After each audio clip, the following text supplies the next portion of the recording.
சில கட்சிகளுக்கு வந்து இந்த தேர்தலில் வந்து வாழ்வா சாவா அப்படிங்கிற போட்டியில இருந்துட்டு இருக்காங்க. அந்த கட்சிகள் மக்களிடையே வந்து ஒரு எதிர்பார்ப்பை ஏற்படுத்த முடியாத சூழ்நிலையில, குறிப்பாக யாருக்காக ஓட்டு கேட்கிறோம், நடக்க போற தேர்தல் என்பது நாட்டோட பிரதமரை தேர்ந்தெடுப்பதற்கான தேர்தல். அண்ணா திராவிட முன்னேற்ற கழகத்தை பொறுத்த வரைக்கும் நீங்க யாருக்கா ஓட்டு கேட்கறீங்க? அண்ணன் கிருஷ்ணசாமிக்கா ஓட்டு கேட்கறீங்களா? இல்ல புரட்சி பாரதம் கட்சியின் தலைவர் அண்ணன் ஜெகன்மூர்த்தியாருக்காக நீங்க ஓட்டு கேட்கறீங்களா? யார் உங்க பிரதம வேட்பாளர்? உங்க பிரதம வேட்பாளர் யாருன்னே தெரியாம நீங்க மக்களிடம் போயிட்டு நாங்க நாட்டை காப்பாற்ற போறோம், மக்களை காப்பாற்ற போறோம்னு எந்த அடிப்படையில பேசுறீங்க?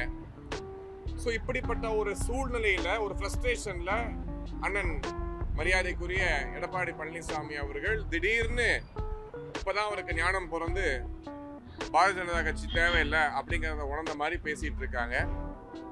இது ஏற்புடையது கிடையாது. நாங்கள் அண்ணா திராவிட முன்னேற்ற கழகம் மீது தேவையற்ற விமர்சனங்கள் வைப்பதும் கிடையாது. ஆனா இப்போ வந்து தாங்கள் போட்டியில் இருப்பதை காட்டுவதற்காக, அதாவது நீங்க தமிழ்நாட்டை பொறுத்த வரைக்கும் பிஜேபி இல்லாம அரசியலே இல்லை அப்படிங்கிற ஒரு சூழ்நிலை உருவாகி உள்ளது. திமுக ஆகட்டும் அதிமுக ஆகட்டும் பிஜேபியை சாட்டினா தான் லைம் லைட்ல இருக்க முடியுங்கிற ஒரே நோக்கத்தோடு இன்னைக்கு பிஜேபி பத்தி விமர்சனம் பண்ணிட்டு வராங்க. இது தேவையற்ற விமர்சனமாக நான் பார்க்கிறேன்.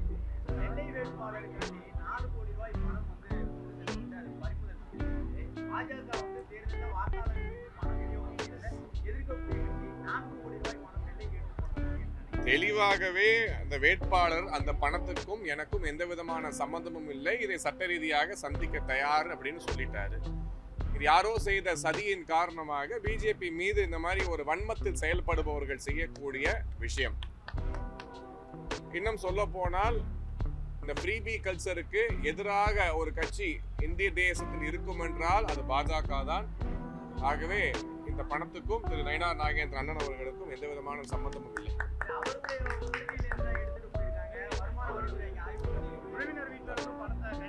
வந்து நீங்க வந்து ஆய்வு எல்லா இடத்துலயும் பண்றாங்க. எத்தனை திமுக வீட்டுல ஆய்வு பண்ணிட்டு இருக்காங்க. ஆய்வுகள் நடப்பது வந்து தேர்தல் சமயத்துல சாதாரணமான விஷயம். எல்லா இடத்தையும் ஆய்வு போவாங்க, வருவாங்க, பண்ணுவாங்க, எல்லாம் ஓகே. ஆனா பணத்துக்கும் அவருக்கும் எந்த விதமான சம்மந்தமும் இல்லை, பாஜகவுக்கும் எந்த விதமான சம்மந்தமும் கிடையாது.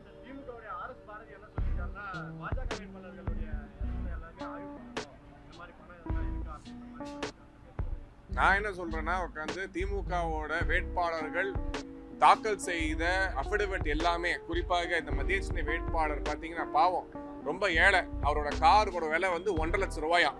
அவர் போற இனோவா காரோட விலை 1.5 லட்சம் ரூபாய். ஆனா அவர் கையில கட்டி இருக்க ரோலெக்ஸ் வாட்சோட விலை 45 லட்சம்.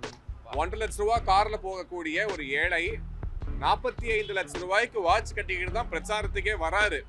நாங்களும் கேட்க போறோம், அந்த வாட்சுக்கு பில் எங்கண்ணே, பில்ல கொடுங்க, யாரு பேர்ல வாங்குனீங்க, எப்ப வாங்குனீங்க அப்படிங்கறத சட்ட ரீதியாகவே கேட்டு அந்த அஃபிடவிட்ல இருக்க உண்மை என்ன இல்லை என்பதை வெளியே கொண்டு வர்றதுக்கு நாங்களும் வந்து வேலைகளை செய்ய போகிறோம்.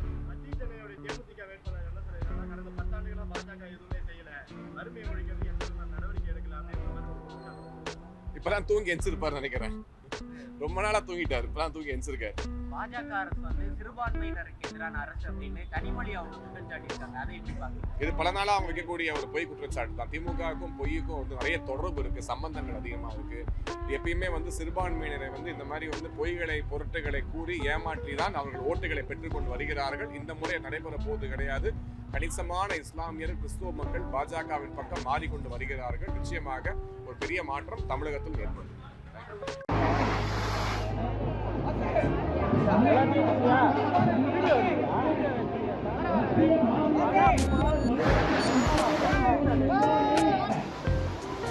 அந்த வேட்பாளர்களுக்கு நீங்கள் வாக்களிக்க வேண்டுமா என்பதை சிந்தித்து பார்க்க வேண்டும். வாக்காளர் பெருமக்களே, நமது சென்னை மாநகர மேயர் மரியாதைக்குரிய பிரியா அவர்கள் சொன்னார்கள், மழை பெய்தால் இனி சென்னை மாநகரத்திலே ஒரு சொட்டு தண்ணீர் நிற்காது, அப்படியே மழையில் இருந்தால்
முதலாவது தாமரை தாமரை தாமரை தாமரை வாக்காளர்கள் மக்களே மறந்து இருந்திருக்கிறார்கள்.